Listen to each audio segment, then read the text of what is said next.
I want to say hey to our social media community. I'm excited about this one. I've had this one circled. Many of you know that I've been promoting what I called, for lack of a better term, I guess I'm trying to be over dramatic, kind of a trilogy. I wanted to, I wanted to be able to discuss uh, the things at hand, what our nation is dealing with, the racial tension that is out there, and I didn't want to do it anecdotally or in one-liners or just graphics. Nothing, none of that's bad. I've done all of it. I don't want to be hypocritical, but I wanted to do something more. I wanted to have some substantive conversation with people that I knew really had something to say and bring something to the table. I hope you got to watch myself and Miles McPherson as we talked about the sociological aspect. I talked to U.S. Senator Tim Scott about the political aspect, but this is the one that I really had circled. I got my friend, Dr. Dharius Daniels, and he deserves every one of those credentials. And we've been friends now for years. I was about 9 years ago at Ed Young's church, and I had an opening spot on my 212 conference. And I had asked God, God, show me that emerging voice. Show me who it is. And I sat out there on the second row. I wasn't a speaker till the next day. And I heard someone pick up a mic named Dharius Daniels. And in my heart, I said, that's it. That's the sound. And ever since that time, we've done a few vacations together. Our wives are good friends. And, but not only is he a friend, he's just a brilliant, brilliant mind. And I love to talk about the things of God with him. Dharius, thank you for being with me, brother. Ron, it's my honor, man. I love you.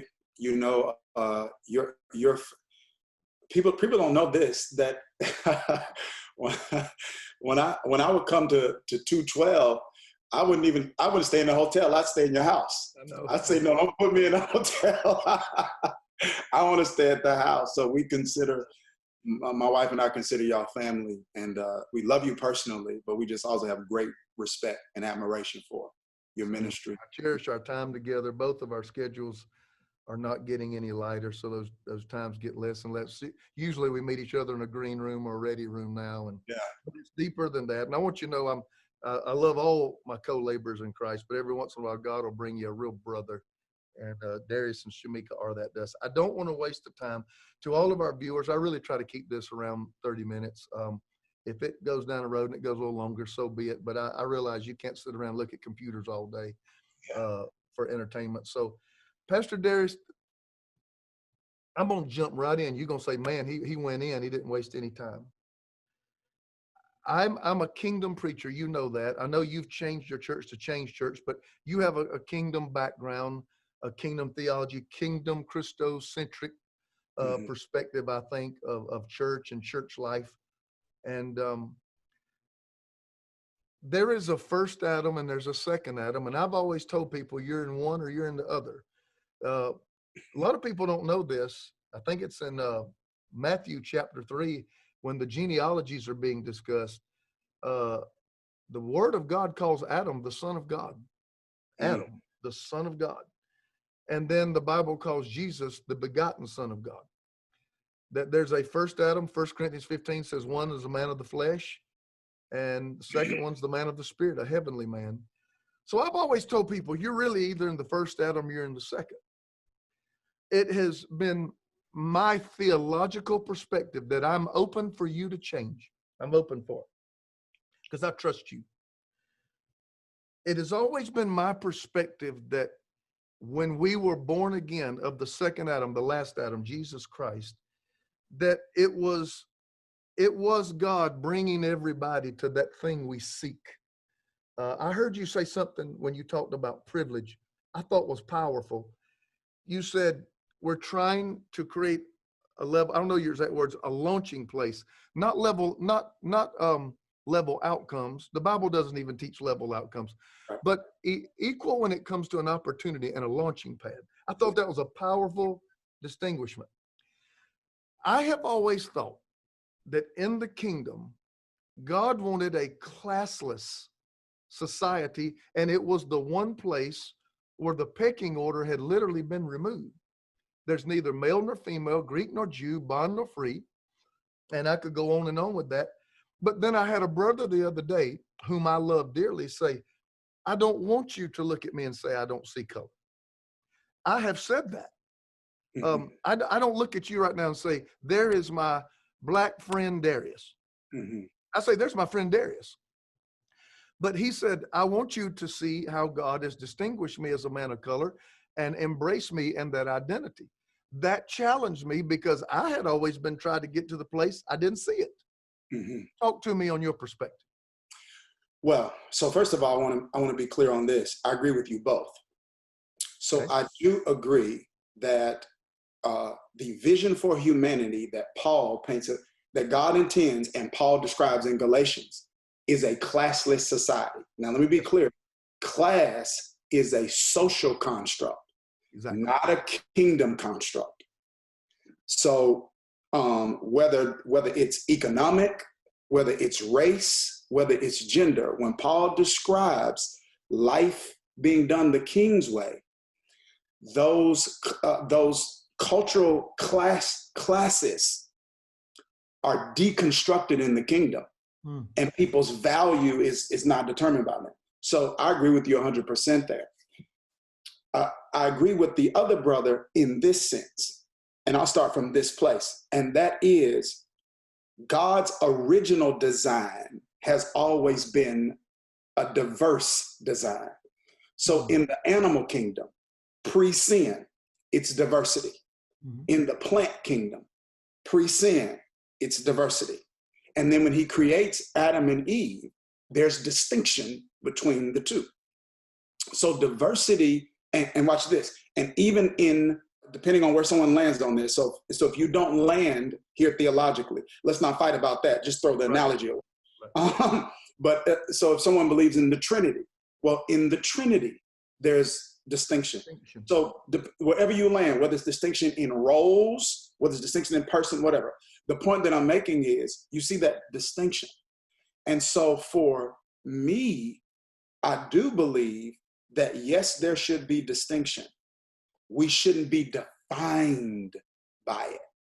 Okay, good. we shouldn't be defined by it. It shouldn't be the way I'm defined. It shouldn't be the way you're defined. It shouldn't be the way we are seen. And I think what you're pointing to is something that when you talk about a classless kingdom, you're pointing to the way sin misuses and abuses. That when I say sin, the sin nature, the way it misuses and abuses these distinctions and creates. Speak to that. Speak to that right there. How has sin misused the distinction and got us to where we are now? 100%. So a couple of ways. So the first of which is this. So the sin nature in human hearts produces a desire for power and control. And that's the purpose of classes. That's what class is all about. It's about who's in power and who isn't. Yeah. Come on. And whether it's money, so economics, gender, or race, everyone is attempting to climb to that upper echelon and get to that quote unquote ruling upper class, whatever that is, whether it's economic, gender, race, or whatever, because that's the place you got power. Okay. So you got it, sin producing that in one sense. Now, this is what happens. That sinful nature and need for power will produce informal and formal practices and policies that maintain it for one group and keep it at a distance from another. That's good. Keep going. Yep.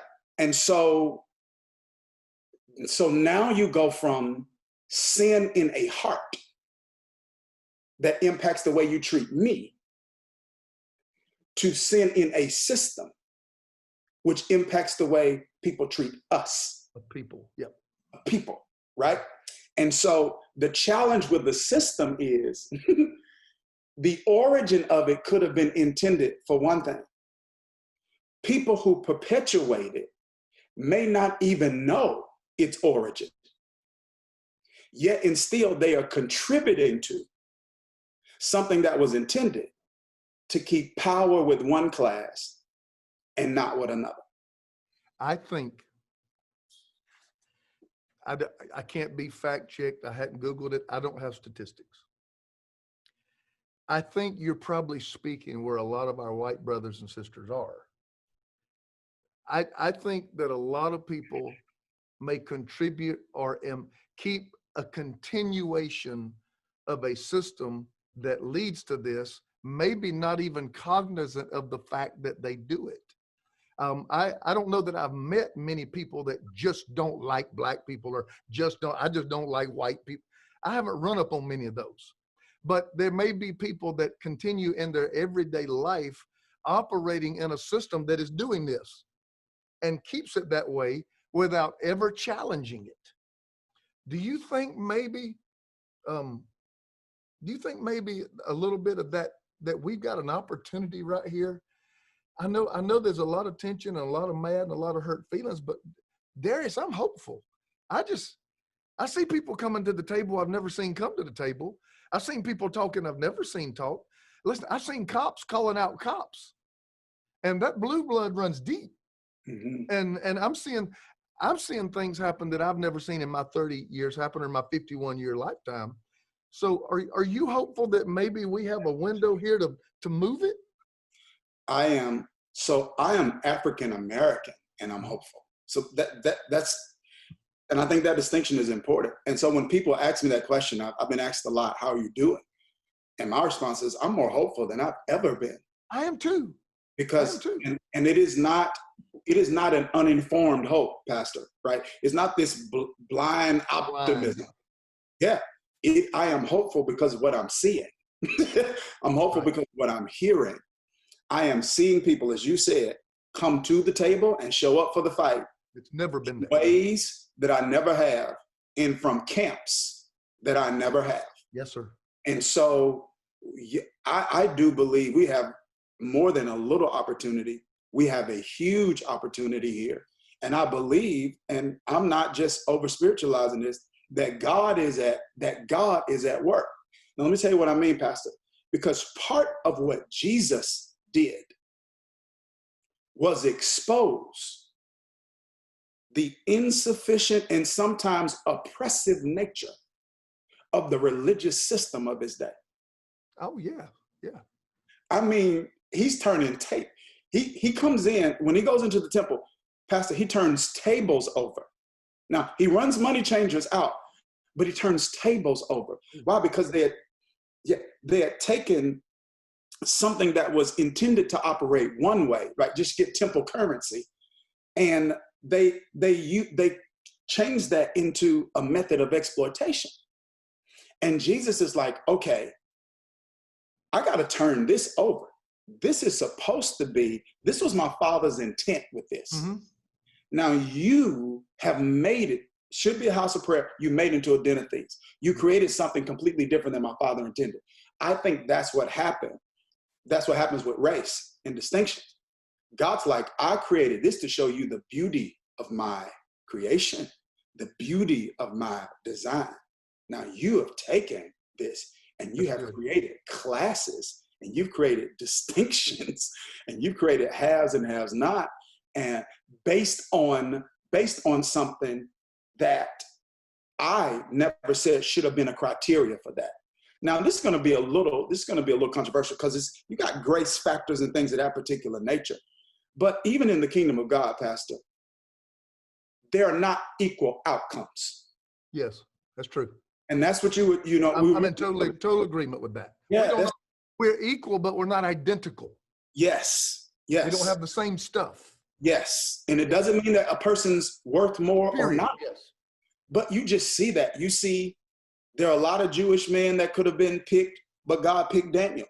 And so Daniel's working with kings, and Nehemiah is working with kings, and Esther is in, they're pretty Jewish women, but it was Esther. So even in the scriptures, you don't see equal outcomes. And so whether you're the 5 talent, 2 talent, and 1 talent, whatever you got is grace. Whatever you got, you don't deserve. Whatever you have, it should lead you to humility. Right? If you got 5, Lord, you gave me this much, I don't deserve it. 2, Lord, you gave me this much, I don't deserve it. But I feel like we kind of use that criteria or use, like, for the purpose of this conversation, race to determine starting points. And that was never God's intention. Right. God, no, we aren't going to always end up in the same place here on earth. And Pastor, we could even talk about even in heaven, there aren't equal outcomes. You can talk about anything you want to. I'm good. Let me ask you this question. Okay. Because I have been, I've taken the whooping of it, but I've also taken the blessings of it. And I guess the whoopings come with the blessings. I've been that guy that's been fortunate enough to cross over. I would take nothing for that. I would take nothing for that. That is so precious to me. And it's a trust that I've been given, and I protect it at all costs. Having said that, racism is not new to our culture today. Mm-hmm. Jesus, when he said, I must needs go to Samaria, there is the realization of that. I'm preaching on that this Sunday. I'll give it away. Jesus set up a tense racial encounter. Mm-hmm. So, the Good Samaritan. Who do you think was his neighbor? That we call it the Good Samaritan. If they're good Samaritans, it must mean there's bad ones. Samaritans, another place Samaritans were called dogs. When Jesus showed up, the woman immediately said, you being a Jew have no dealing with us. Right. So you mean you're going to put your lips to the same cup I put my lips to? Now, in other words, you could feel the tension every time a Samaritan came up. They were Assyrians when they attacked Israel. They intermarried.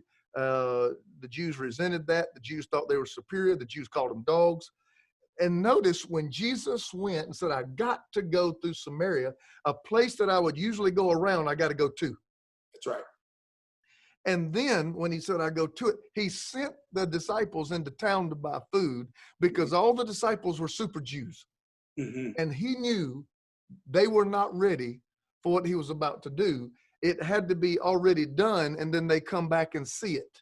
Mm-hmm. But what I saw Jesus do, I said, I'm trying to break this scripture down without getting Greek and Hebrew. Jesus, all she knew about Jesus, Dharius, is he's just a kind man. He's just a kind man. We trying to get our theology heard, but I'm wondering, is my sociology going to have to cross the bridge before my theology can be spoken? Because Jesus just became a kind man at a well before he ever started calling out her improprieties. Yes. Yes. Speak to that. I'm just wondering. The sociology of how we can bring it together.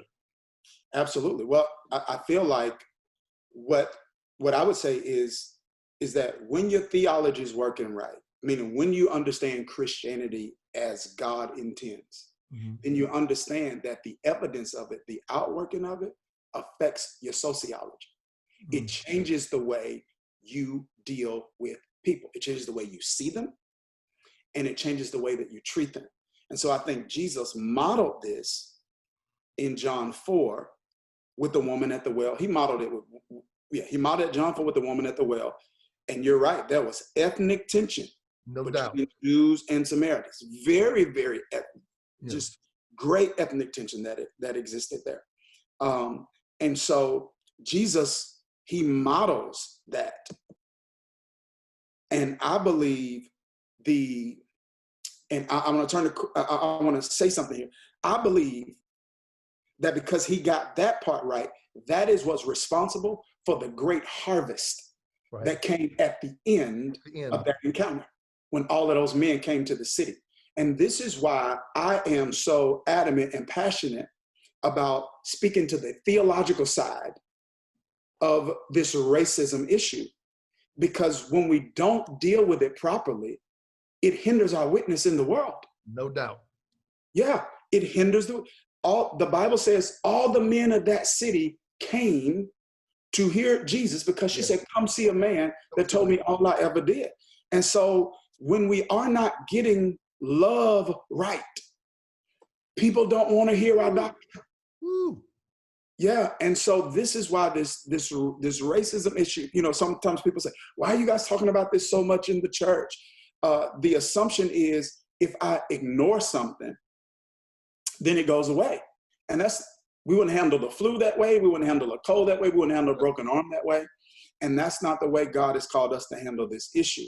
So I really feel like 100% that because Jesus got that part right on the front end, then he was able to have that spiritual effectiveness dealt with on the back end. And I don't know. Now, Pastor, I'm going to speak specifically now for, this is one of my passions. I'm speaking specifically now for the way racism affects evangelism. There's a statistical trend with millennials, but you see it specifically playing out in African-American community. Because what happens is it creates an evangelistic obstacle. And when you're telling people, come see a man, people are interpreting that as, come be a part of a spiritual family that does not treat me as equal, that will not weep when I weep, that will not go to bat for me the way I believe I should be going to bat for. That's going to be that's going to have apathy, and at sometimes going to be condescending toward me and dismissive of me when I'm sharing my pain with them. You know, when I say, hey, this is happening to us in this world, this is happening to us in this country. Love believes all things. Will you believe me? And so this is one of the reasons the church has to talk about this, and we've got to get it right. And part of it means getting a holistic biblical theology where you understand that my relationship with God transforms my relationship with humankind. And John goes so far to say that the evidence of your authentic conversion is whether or not you got hate in your heart for your brother. Exactly. How can you love God whom you have not seen and That's not it. love your brother who you've had? And Jesus, when the disciples got back, I promise I'm not trying to preach Sunday's message, but it's in me right now. When the disciples got back, Jesus made this statement. I've never saw it till this week. He said, you say 4 months into the harvest. He was talking about natural. He said, you guys thinking that we got 4 more months until we bring the harvest in. He said, I'm telling you to lift up your eyes because the fields are right unto harvest. Who did he tell them to look at? Samaritans. He says, you guys are looking for people like you to go win to me. I'm telling you to lift up your eyes. Who's in front of you? Yes. Samaritans, whom you do not like, who racially you try to distance yourself from, ethnically you look down on and refer to them as dogs. I'm telling you, your harvest is not around them. Your harvest is right here. And so immediately, John chapter 4, out of the gate, God sets up an ethnic encounter and tells the super Jews, this is your harvest. And he points to Samaritans. I love it because he comes out the gate and smacks that thing right in the face. Yeah. And I'm just wondering what is needed. I know we're running down on this 30 minutes, and I knew me and you would, because when we get going, we can talk all the time. But I want to give you a chance to get the comments in that you want to. That's why I've got you here. But something that has lasted, 400 years here? 400 years. You know, if you have a sickness that's lasted 400 years, a quick trip to CVS usually ain't going to cure it. Usually it's going to take some type of surgery or we're not going to cure this in one election. We're not going to cure this in the next few days. We're not going to cure this in some protests or some church services. But if you had an audience with your white brother and sister counterparts who you love, what would you say we could do that would bring the most healing to our black brothers and sisters? What can I, not as a preacher, not as an apostle, what can I do as a man that lets you know that when you walk away from me, that man gets it. Ron gets it. He cares about me. He heard me and he gets it. How do I communicate that to you, Dharius? Very good. I think the parable of the Good Samaritan provides a blueprint for us. Because that Good Samaritan, when that man who fell among thieves was a Jew. Yes. And the religious leaders of that in that passage got it wrong. They walked past it. Doctrine right, love wrong. That's a whole nother conversation there, right? In terms of what is it in our theology that has kind of made us walk past this issue as Christians for so long, and in some cases be complicit in it. But this is a few things that he did. I'm just going to share two. One, he had empathy for this brother. And this is what I mean. I think I mentioned this earlier. Empathy is a willingness to enter into the pain of another, even when it is an experience you can't understand. That's good. Right? It is the outworking of 1 Corinthians 12:26. It is my willingness to weep with those who weep, not weep as they weep, because I don't know what it is to feel what you feel. Right. But I love you so much that it hurts me that you hurt. I don't even know if you remember this. Charlottesville happened. That Saturday night, I was preaching somewhere in another part of the country. My phone rang, it's you. And you called me, you say, Dharius, I didn't even know this still existed like this. I'm so sorry. That's what you said. What does empathy communicate? It communicates love. It says, I care. And the reason that I'm emphasizing that, for some people, it seems that would seem like something that's so easy, so inconsequential. But Pastor, as an African-American Christian, I would say, when it comes to race issues, we felt dismissed and disbelieved for so long. Empathy is a great place to start because it says, I believe you. I believe you. So you may not always know what to say. You don't have to have all the answers because we're African-American. We don't have all of the answers, but a willingness to say, I see this and I see you and I'm entering into this pain with you. That's one, empathy. And then the next thing the Good Samaritan did is he had more than empathy. He moved from empathy to advocacy. What did he do? He used his resources. That was his denarii. He used his ability. If you read the text, he wraps the man's wounds with bandages, pours oil and wine on it, and he used his influence. He had a conversation with the innkeeper and said, now listen, trust me. I'm going to give you a little bit of money up front. If he stays here longer than what I've given you, when I come back through, I'm going to take care of it. So he used his influence. Now, all of us have different resources. We got different ability. We got different influence. But whatever amount God's given us, we must be willing to, I would encourage everybody to use it to make life more equitable for somebody else. That's so important. See, at your church in South Carolina, you had an outreach center. Yep. You didn't just, so you did overseas work. Yep. But you did not skip over the inner city. No. To help people overseas. Right. I'm telling you that happens in a lot of churches, Anglo churches. Yes. And I'm not saying they're unconcerned. I think many of them are unaware. And so that's an example. When I say resources, it's like, yes. And I had this podcast, this really, really influential business leader. I was so encouraged by him inviting me on. And we kind of talked about this and what this looks like even for the business community. And I was like, man, just your, not only a business leader's willingness to invest resources, but like your ability, your know-how, your skill, management programs, entrepreneurial trainings, all of these things that can be done for a community that's been neglected and transform it. Transform it. They have the power to transform communities. 100%. Yes. Yeah. So that's what I would say. It's going to look different for everybody, but everybody's got to be willing to use those three things that they have to advocate. And I think those two things make a major difference. That's helped me. That really has helped me. I make a commitment to be time conscious because I want people to be able to stay dialed in. Last comments to you. You gave me your time. I want you to get the last words in there. Decent size audience. Knowing advertising you is going to bring a bigger audience. What? I don't know. I don't want to lead you. I want you to be able to say what you want to. But A, B, C minus, C plus, B plus. Is the church, are we grading all right in how we're responding to it?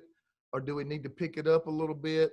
Or is there a fear among my black brothers and sisters that it's going to be another one of those, stays on the radar a little while and goes right back to the unconcerned? I just feel like this time it's going to be different. What say you? Well, this is what I say. I say, for most of us, we have a cautious optimism. Okay. And by that, I mean, we are seeing. This is what we are seeing people not just say things. We're hearing what people are saying, and we're seeing that some people are finally seeing.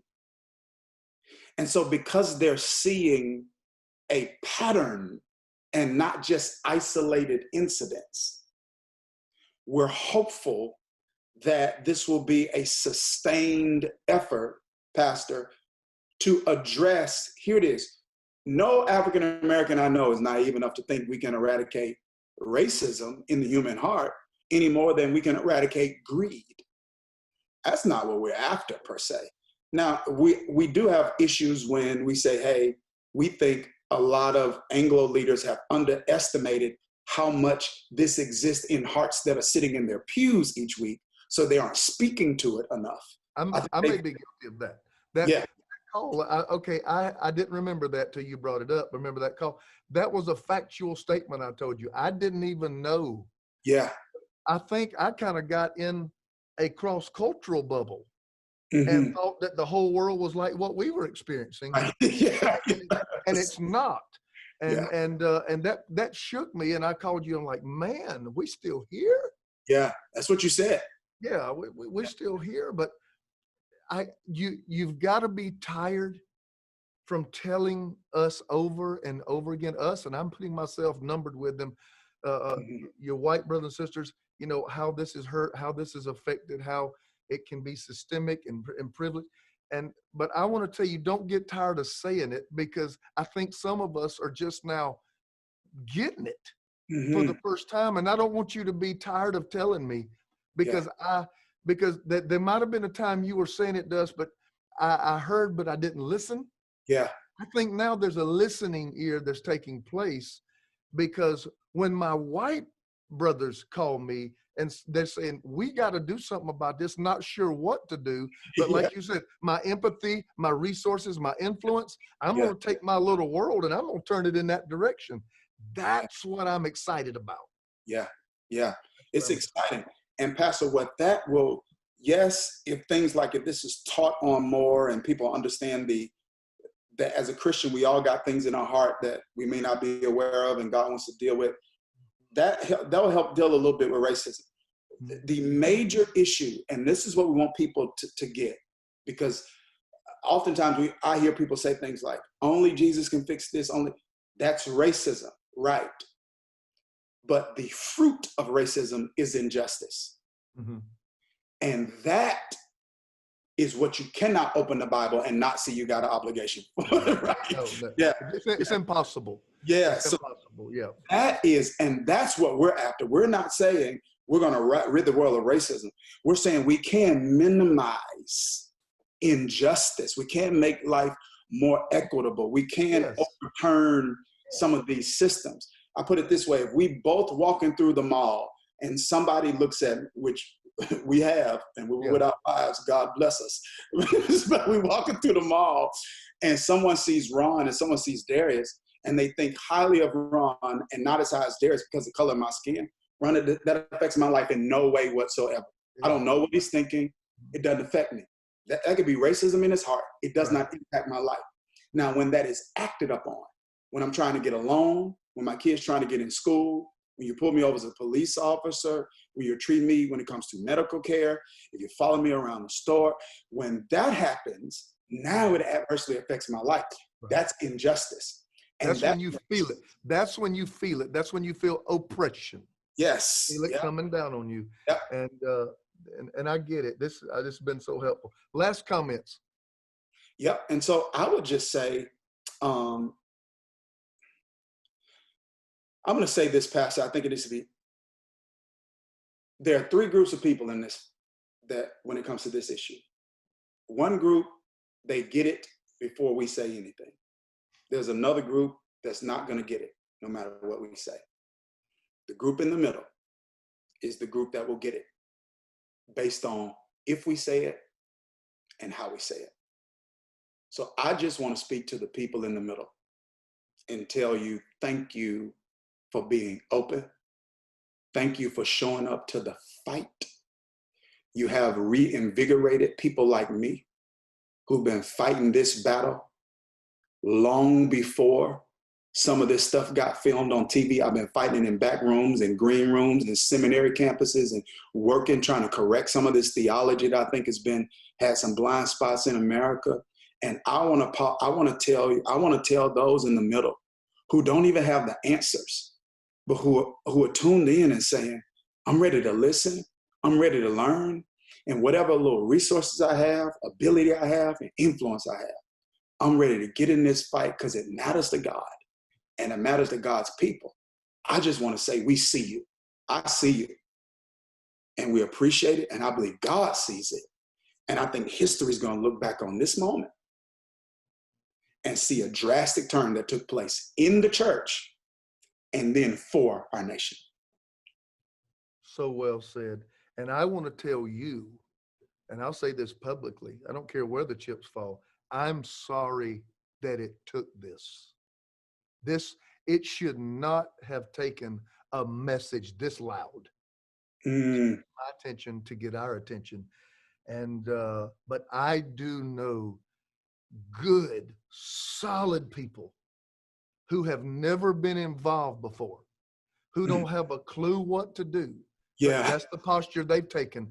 I'm a student, teach me, let me learn, and then I'm gonna hook my little wagon up to this. And I don't know how much influence I got, but I'm willing to use it to make this better because it's unacceptable. And right now, that invigorates me too, as a guy who's tried to be a bridge builder. Look, man, I love you guys. That's why I asked Dr. Dharius Daniels to come on with me, because he don't just know what to say, he knows how to say it. And I'm grateful for that. I'm going to sign off, man. Much love to you. Tell the whole family that I said hey, and I hope I get to see you real soon. Thank you for sharing this time with me, Doc. Appreciate it. Love you, Ron. Appreciate it. Take care. Blessings.